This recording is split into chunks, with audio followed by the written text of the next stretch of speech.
and welcome to Comics with Jose. My name is Jose. I love comics and I want to share them with you. Follow me on Twitter at Art of J Velez, on Instagram at jvelez622.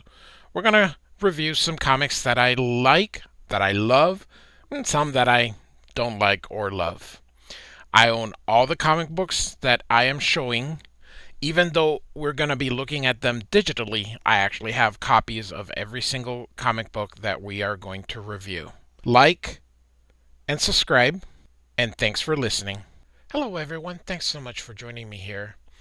I got a really nice one today. We're going to be looking at the 1984 series Marvel Superheroes Secret Wars, or as it was just simply called Secret Wars at that time. This is a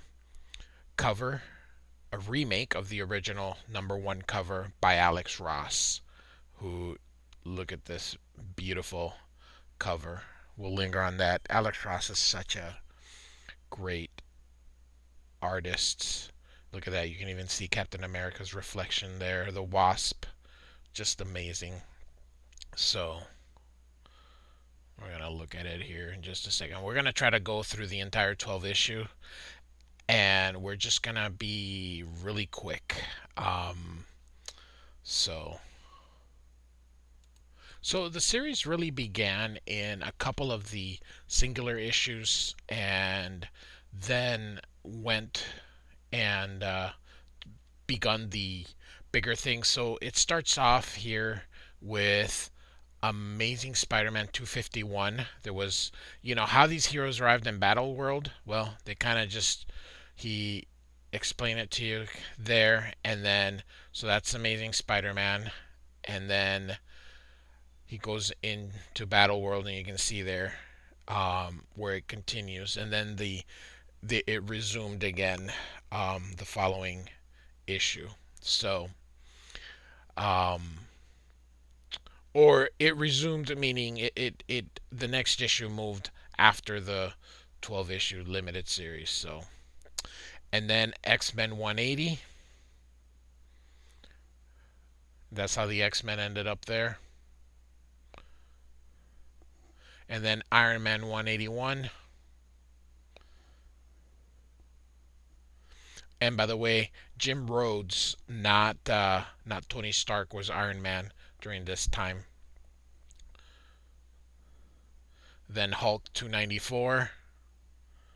So you see, this thing appears in all the heroes. So, and then the Thing number 10. The Thing was not a part of the Fantastic Four during this time. I believe She-Hulk was. And Sue Storm, I don't believe, went because she was pregnant. Or I think that instead of doing the Fantastic Four, they did it in the Thing. But regardless, this is how the three end up going there. Like I said, Sue Storm was pregnant, so she did not go.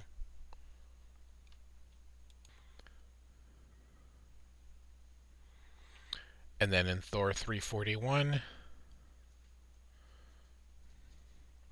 in the original Thor, these panels are not included in there. And then Avengers 242 kind of gives you the same thing.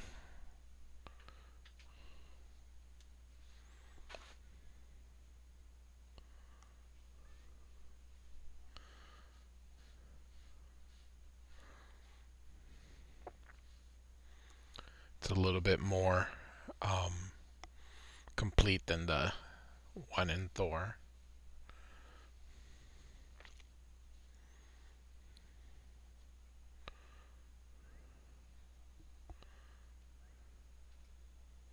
And not all the Avengers went. So,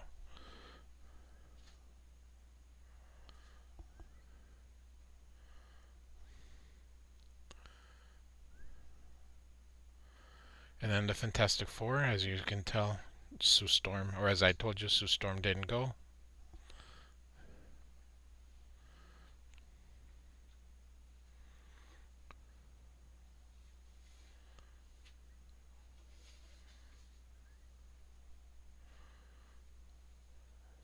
And so as you can see, it's interconnected. And so here we go.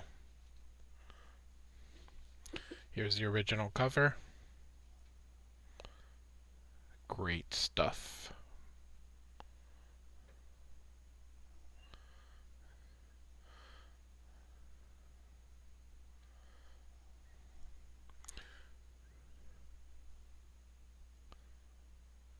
So Mike Zeck drew this original cover. This cover's just iconic. Alright, so let's go through this really fast. What essentially is a way that the Marvel heroes and the Marvel villains could basically have a showdown, and just a way to, because this was quite the phenomenon, and a way to just get all these, just an excuse to bring everybody together. It's really all it is. So we saw the heroes, now we see the villains.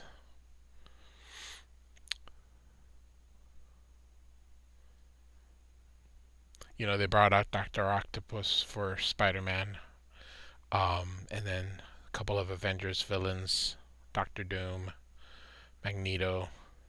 So Jim Shooter wrote this issue, all 12 issues. So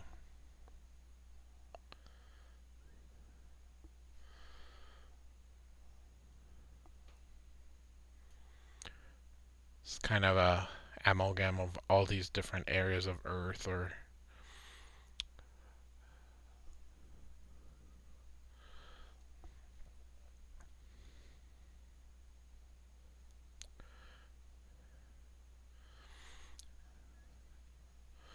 when I was young, I thought this was just the coolest.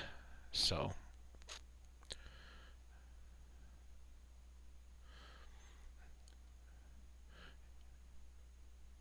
I am not familiar. I think they're called the Wreckers, but and then there's Kang, the Absorbing Man. These are from the X-Men. There's She-Hulk.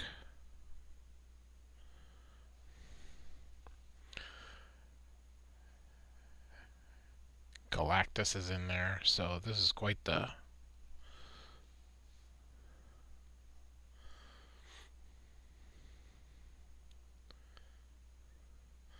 So this is all set up by a being called the Beyonder.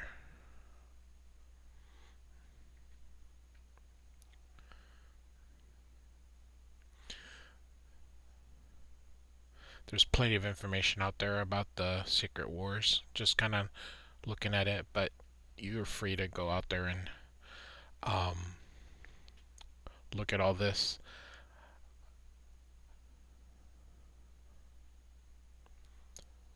I was 10 years old when this came out, and I just thought it was the coolest thing. Seeing all these superheroes together. I must have read this so many times during that summer. They had I think during the summer, I think I only had up to issue 6, and I must have read those 6 issues so many times.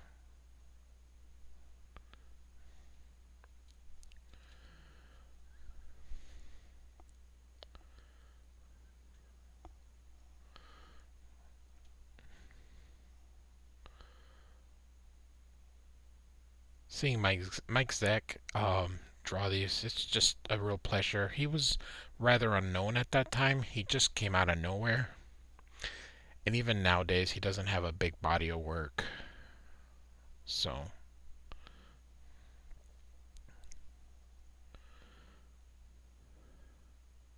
how's that for a first issue? Look at that.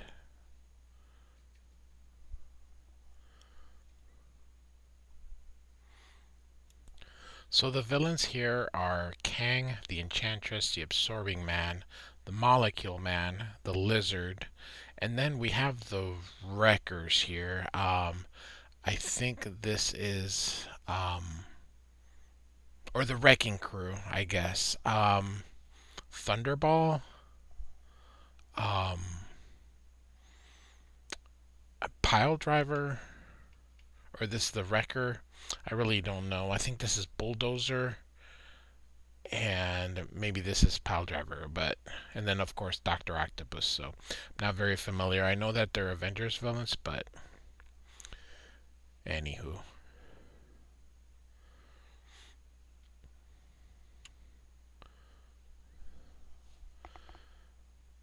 very cool panel there. Mike Zeck was not able to draw all these issues, and Bob Layton did have to draw a few of them.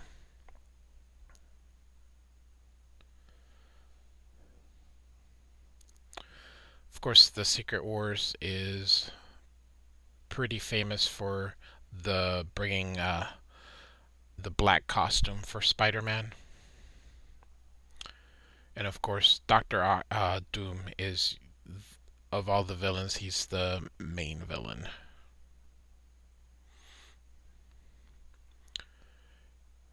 And so, and of course, this is Ultron.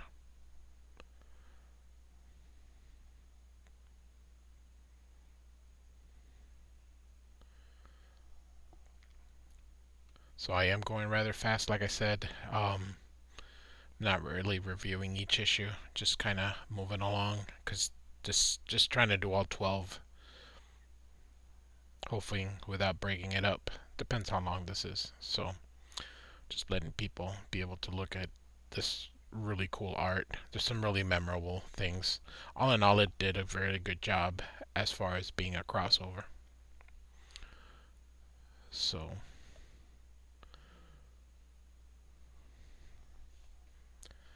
this was just so cool. It just, things like this had never happened before. So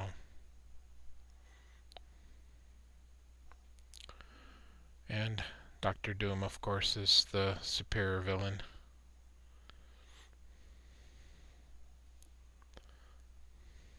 Hmm.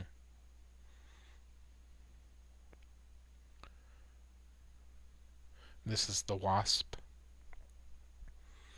and of course She-Hulk.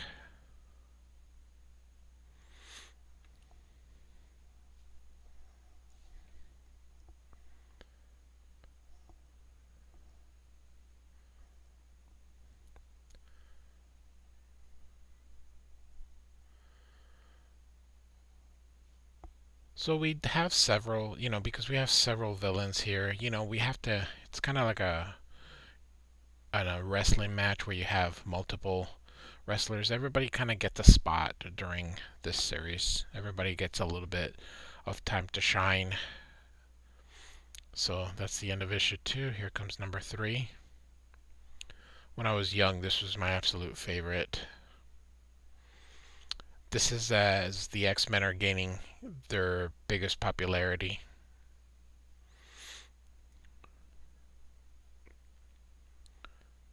I lost all these when I was young, but I ended up getting them again on eBay for not too bad years ago. I think at that time I got all 12 issues for 20 bucks and in great condition. Of course, everybody knows nowadays that the one with the first black costume, the symbiote, alone is over 100 bucks. So, not too bad of an investment. The ones I had were all tethered. Love these roller skates here on Iron Man. So,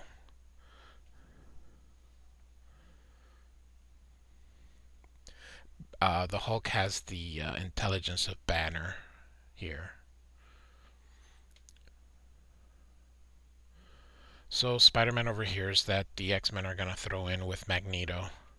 And of course, um,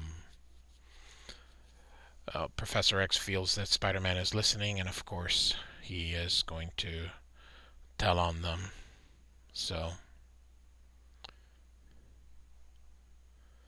he escapes. He's going to tell Reed Richards, and then he forgets, and that's because Professor X made him forget.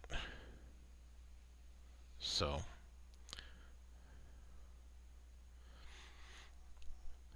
we've been dealing with a little bit of an evolution of Professor X, because of course he would have done that in the early days.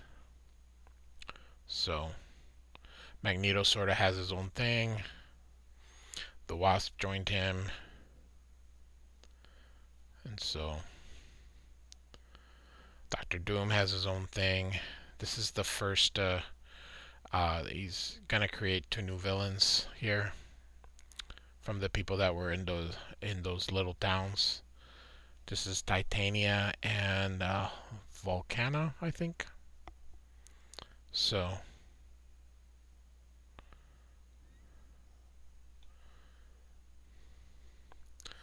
there it is. So Volcana and Titania. I don't know about Volcana, but Titania's still around.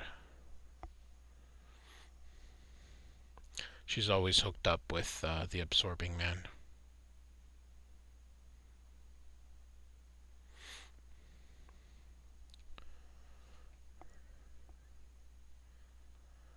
And then these two I know form a romantic relationship, but I don't know how long it goes.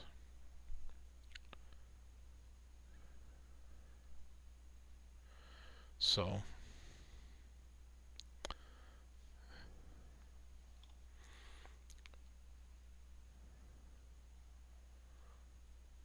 and so the villains are gonna attack, and the ceasefire is done.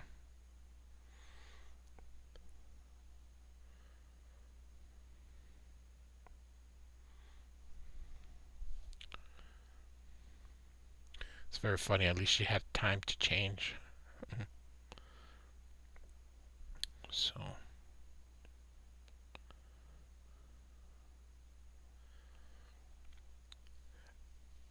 So nowadays, crossovers are um commonplace with between characters, but this was just something. So this cover here is by Bob Layton.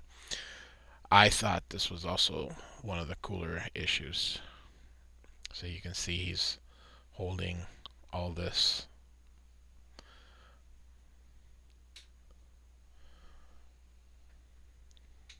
And so Bob Layton is the penciler in this episode.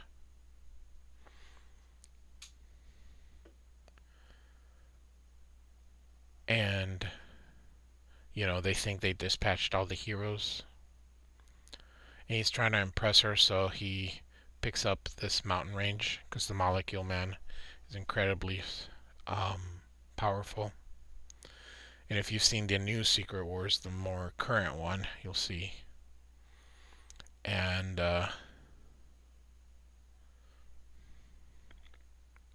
he's gonna drop a mountain range on them.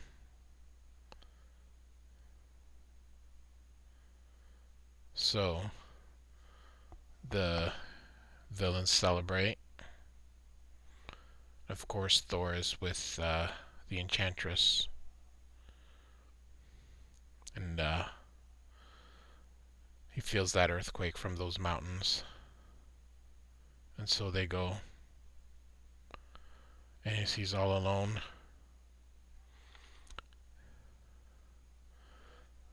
They say, "Oh, it's just you." He says, "Perhaps," and then she turns and leaves him alone. So he goes, "All right."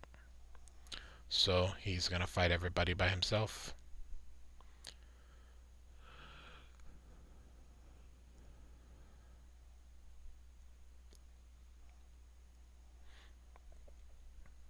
And Ultron seemingly kills him. So shows the Enchantress crying here because she thinks he's dead. And so and Kang is seemingly dead, but of course we all know that. And then we can tell here that this is Thor. So Doom has all the villains under his control, and the X-Men are still alive because they were not with the heroes. I don't like how Jim Shooter wrote them. As far as the X-Men, they look different, but act and feel different. So Magneto is creating a comb for Janet, or the Wasp rather, and the X-Men join him. So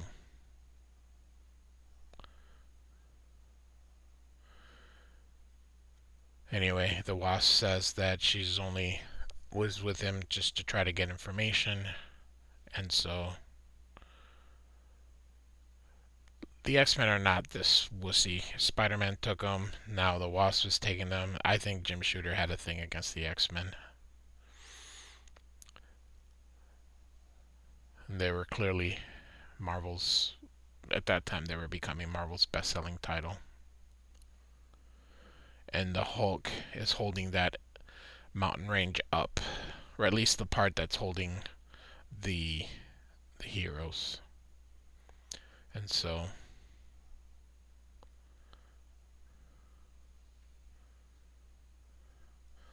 Reed is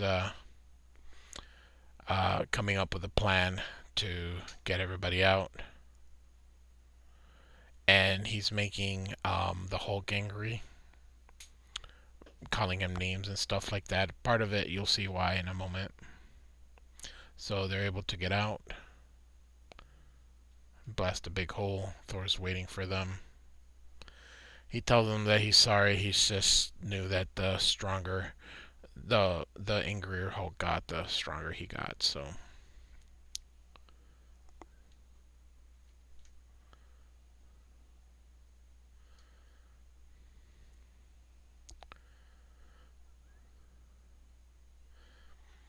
I think we'll just go to issue 6, and then I'll just do it into 2 parts.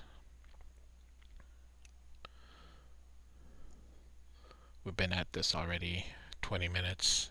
We just got into issue 5. So Bob Layton also does this issue.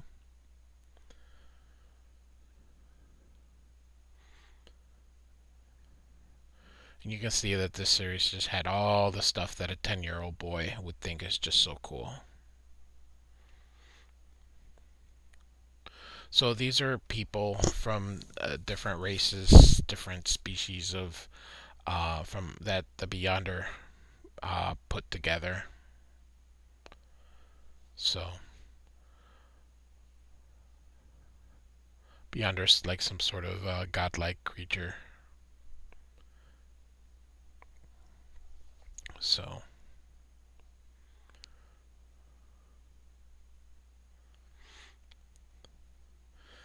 again, Jim Shooter's writing of the X-Men isn't the best, but overall this series is pretty good. So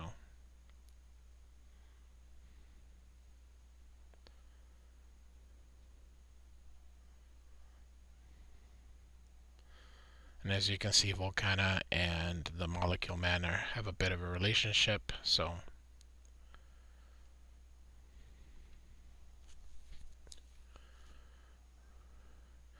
and as you can see, Doctor Doom is the main villain. He's the strongest one.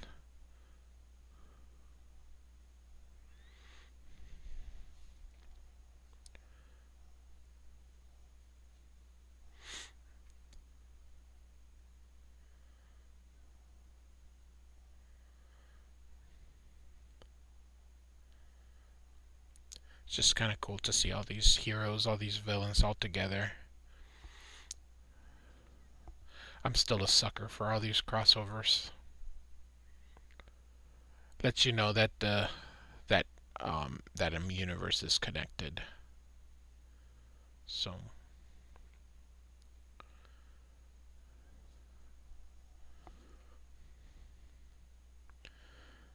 that's kind of what's cool about all the different crossovers that Marvel does every summer. But like I said, it's just nice to see everything sort of related.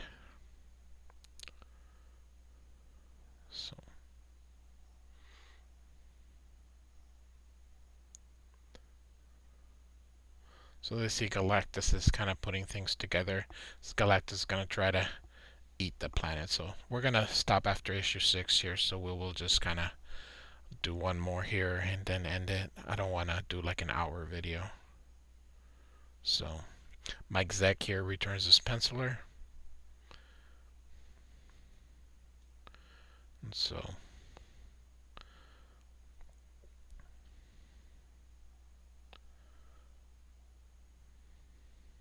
there's the lizard. You can tell by the shape.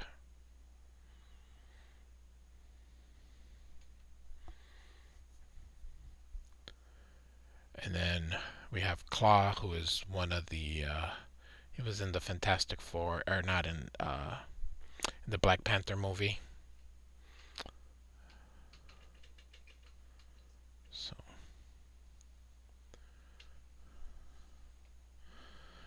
Doctor Doom just has all of these different plans, and so he plans ahead.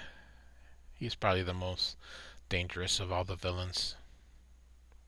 You can even remember if you saw that even the Enchantress kind of fears him, so.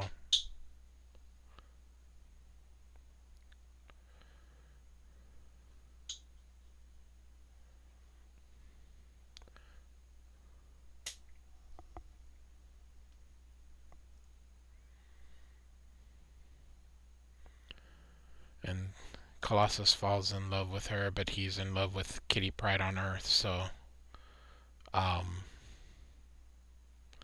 it's part of her how she heals them is they sort of all develop feelings for her. So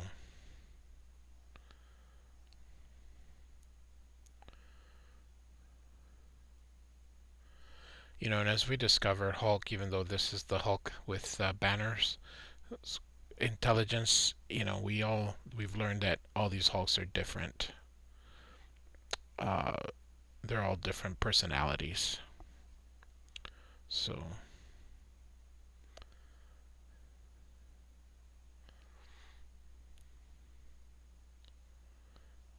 so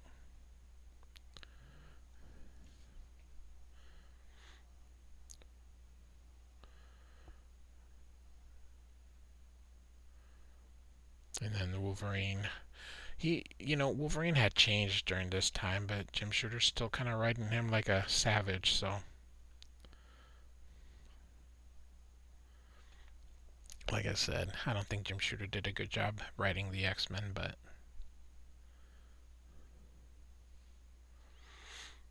oh, here the Wasp gets shot, and the Lizard's not too happy. So.